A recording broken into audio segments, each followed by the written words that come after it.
അസ്സലാമു അലൈക്കും വറഹ്മത്തുള്ളാഹി വബറകാതുഹു. അൽഹംദുലില്ലാഹി റബ്ബിൽ ആലമീൻ. അല്ലാഹുമ്മ സ്വല്ലി അലാ സയ്യിദിനാ മുഹമ്മദിൻ അദദ മാ ഫീ ഇൽമില്ലാഹി സ്വലാത്തൻ ദാഇമത്തൻ ബിദവാമിൽ മുൽക്കില്ലാ. ഏറ്റവും സ്നേഹം നിറഞ്ഞ മുഅ്മിനീങ്ങളെ, പരിശുദ്ധ റമളാൻ മാസം കടന്നിരിക്കുകയാണ്. റമളാൻ മാസത്തിൻ്റെ മഹത്വം, അതിൻ്റെ പ്രത്യേകത അറിയാത്ത ആളുകൾ വളരെ കുറവാണ്. ഞാനിന്നലെ പറഞ്ഞല്ലോ, റമളാൻ്റെ ആ പോരിശ, അതിൻ്റെ പുണ്യങ്ങളൊക്കെ ഞാൻ ഇന്നലെ പറഞ്ഞു. ഇന്ന് റമളാൻ മാസത്തിലെ പേര് വെക്കാൻ തന്നെ കാരണമെന്ത്? റമളാൻ എന്ന് പറഞ്ഞാൽ തന്നെ കരിച്ചു കളിയ എന്നുള്ളതാണല്ലോ. ഏതൊരു മുഅ്മിനിൻ്റെയും ദോഷങ്ങളൊക്കെ അല്ലാഹു തആല കരിച്ചു കളിയുന്നത് കൊണ്ടാണ് റമളാൻ എന്ന് പേര് വെക്കാൻ കാരണം.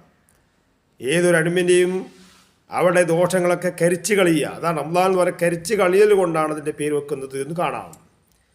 ഇന്നമാ സുമ്മിയ റമളാന ലിഅന്നഹു യർമദു ദുനൂബ ഇബാദില്ലാഹ് എന്ന് നബി സല്ലല്ലാഹു അലൈഹി വസല്ലം പറഞ്ഞതായി കാണുന്നു. റമളാൻ എന്ന് പേര് വെക്കുന്നത് അല്ലാഹുവിൻ്റെ അടിമകളാകുന്ന അവിടെ ദോഷങ്ങളൊക്കെ കരിച്ചു കളിയുന്നത് കൊണ്ടാണ്. അപ്പോൾ ദോഷങ്ങളൊക്കെ എന്തെങ്കിലും ചെയ്തു പോയിട്ടുണ്ടെങ്കിൽ പരിശുദ്ധ റമളാൻ മാസത്തിൽ അതൊക്കെ കരിച്ചു കളിയും എന്ന് പറഞ്ഞാൽ അതെല്ലാം മായ്ച്ചു കളിയാണ്, കരിച്ചു കളിയുകയാണ്. അതുകൊണ്ടാണ് റമളാന് പേര് വെക്കാൻ കാരണം എന്ന് കാണാം എന്ന് അതിനെ സംബന്ധിച്ച് തന്നെ മഹാനായ ഷേഖ് ജീലാനി അല്ലാഹു അൻഹുവിൻ്റെ പുണ്യത്തിൽ തന്നെ പറയുന്നുണ്ട്. റമളാൻ്റെ ഓരോ അർഫനിക്കും ഓരോ അർത്ഥങ്ങൾ വെച്ചുകൊണ്ട് മഹാനവർ പറഞ്ഞത് കാണാം. അപ്പോൾ റമളാൻ എന്ന് പേര് വെക്കാൻ കാരണം അള്ളാഹുവിൻ്റെ അടിമകളിലുള്ള ഓരോ അടിമകളുടെയും ദോഷങ്ങളെ കരിച്ചു കളിയിൽ കൊണ്ടാണ്. അപ്പോൾ കരിച്ചു കളിയാണ്. നമ്മൾ റമളാൻ വരുമ്പോൾ നമ്മൾ 11 മാസം കൂട്ടിവെച്ചിട്ടുണ്ടാകുന്ന ദോഷങ്ങളൊക്കെയും അത് കരിച്ചു കളിയാണ്. അതില്ലായ്മ ചെയ്യാൻ വേണ്ടിയിട്ടാണ് റമളാൻ മാസം അല്ലാഹു തആല നമുക്ക് വെച്ചിട്ടുള്ളത് എന്ന് കാണാം. അതുകൊണ്ട് ഓരോന്നിക്കും ഓരോ ലഫ്ള്, ഓരോ അർഫനിക്കും അവിടെ മേന പറയുന്നുണ്ട്. റമളാൻ എന്ന് പറഞ്ഞാൽ അത് 5 പദമാണ്. റമളാൻ റാ ഉണ്ട്, മീമുണ്ട്, പിന്നെ വാദുണ്ട്, അലിഫുണ്ട്, നൂനുണ്ട്. അങ്ങനെയാണല്ലോ റമളാനൊക്കെ എന്തൊക്കെ ഉണ്ട്? റമളാൻ പറയുമ്പോൾ റാ ഉണ്ട്, മീമുണ്ട്, വാദുണ്ട്, അലിഫുണ്ട്, പിന്നെ നൂനുണ്ട്. അപ്പോൾ ഓരോന്നും പറയുന്നുണ്ട് അവിടെ. മഹാനായ അല്ലാഹുവിന് പറയാണ്, ജീലാത്തങ്ങൾ ഷേഖ് ജീലാനി അല്ലാഹുവിന് പറയുന്നു, റാ എന്ന് പറഞ്ഞാൽ അല്ലാഹുവിൻ്റെ തൃപ്തിയാണ്. റാ എന്ന് പറഞ്ഞാൽ റിദ്വാൻ, അല്ലാഹുവിൻ്റെ തൃപ്തി. അപ്പോൾ അല്ലാഹുവിൻ്റെ തൃപ്തി ഓരോർക്കും ഓരോ പദങ്ങൾക്ക് ഓരോ അർഫനിക്കും ഓരോ അർത്ഥം വെക്കുകയാണ്. മീം എന്ന് പറഞ്ഞാൽ അല്ലാഹുവിൻ്റെ സ്നേഹമാണ്, മഹബ്ബത്തില്ല, അല്ലാഹുവിനോടുള്ള സ്നേഹം.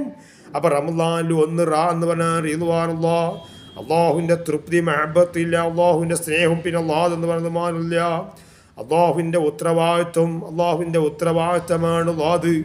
അലിഫ് എന്ന് പറഞ്ഞാൽ അല്ലാഹുവിൻ്റെ ഇണക്കമാണ്, അല്ലാഹുമായിട്ടുള്ള ഇണങ്ങിച്ചേറൽ ഇൽഫത്താണ്.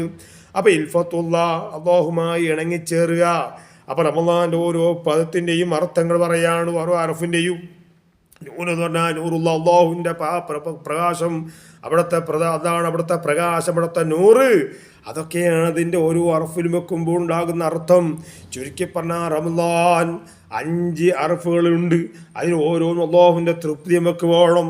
അവിടുത്തെ ഉള്ള തൃപ്തിയും അവിടുത്തെ ഉള്ള സ്നേഹവും അവിടുത്തെ ഉള്ള ആ പ്രകാശം അത് റമളാൻ മാസം നോമ്പ് നോക്കുന്നവർക്ക് അല്ലാഹു തആല വെച്ചിട്ടുള്ളതാണ്.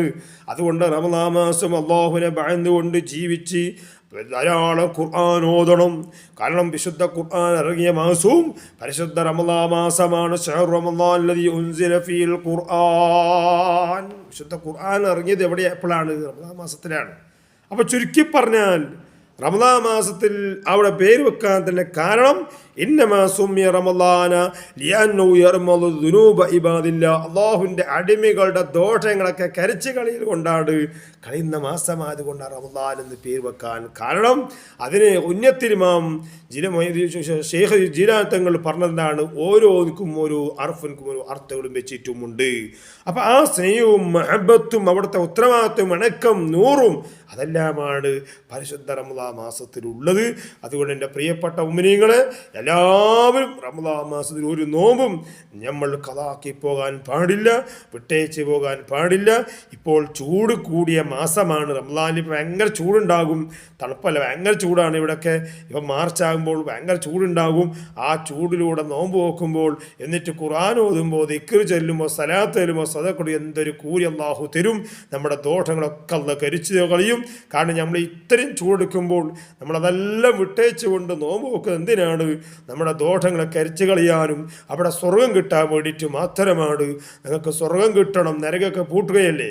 അപ്പോൾ ആ സ്വർഗത്തിലേക്കുള്ള എല്ലാ അമലുകളും കൂടുതലായി ചെയ്ത് നമ്മൾ ശേഖരിച്ച് വെക്കാനാണ് റമദാൻ മാസം. അതുകൊണ്ട് നമ്മൾ കഴിഞ്ഞു പോയ ദോഷങ്ങളൊക്കെ കരിച്ചു കളയാനുമാണ് ഈ ഒരു ബോധം നമുക്കെല്ലാവർക്കും ഉണ്ടാകണം. അതുകൊണ്ട് റമദാൻ മാസം നല്ല നിലക്ക് പറഞ്ഞേക്കാൻ അള്ളാഹു നമുക്ക് തൗഫീഖ് നൽകുമാറാവട്ടെ. അതിനാണ് റമദാൻ എന്ന് പേര് വെക്കാൻ തന്നെ കാരണം നമ്മുടെ ദോഷങ്ങളൊക്കെ കരിച്ചുകളിൽ കൊണ്ടുമാണ്.